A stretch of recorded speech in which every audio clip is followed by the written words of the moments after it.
இந்த அரசின் நோக்கத்திற்கு நீதிமன்றங்களும் துணை நிற்க வேண்டும் என்பதுதான் நான் நீதிமன்றங்களிடம் வைக்கும் கோரிக்கை. 1996 திமுக ஆட்சி வருகிறது. செல்வி ஜெயலலிதாவை உடனடியாக திமுக அரசு கைது செய்யவில்லை.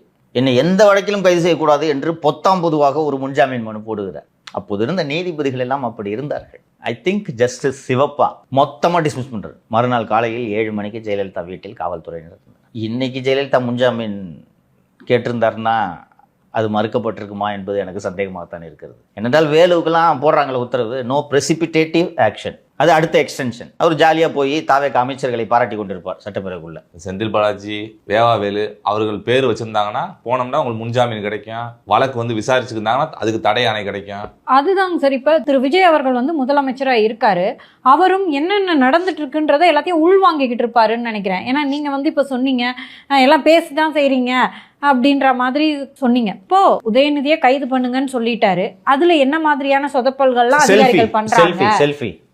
அதுக்கப்புறம் பாத்தீங்கன்னா ஏவாவேலு வீட்டுல ரைடு போறாங்க. அதுக்கப்புறம் அவர் கைது செய்யப்படுவார்னு சொல்லிட்டு ஃபாரின் போயிடுறாரு.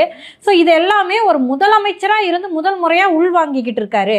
இதை முறியடிப்பதற்கான ஸ்ட்ராட்டஜியை அவர் கொண்டு வருவார் நான் நம்புறேன் சார். கொண்டு வருவதற்கான அறிகுறிகள் தெரியவில்லை.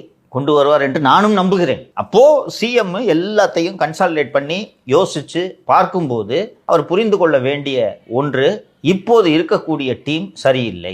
அட்வைஸ் பண்றதுக்குன்னு சில அதிகாரிகளை நியமிங்க அப்படின்னு சொல்றீங்க. ஸோ அதுக்கெல்லாம் கொஞ்சம்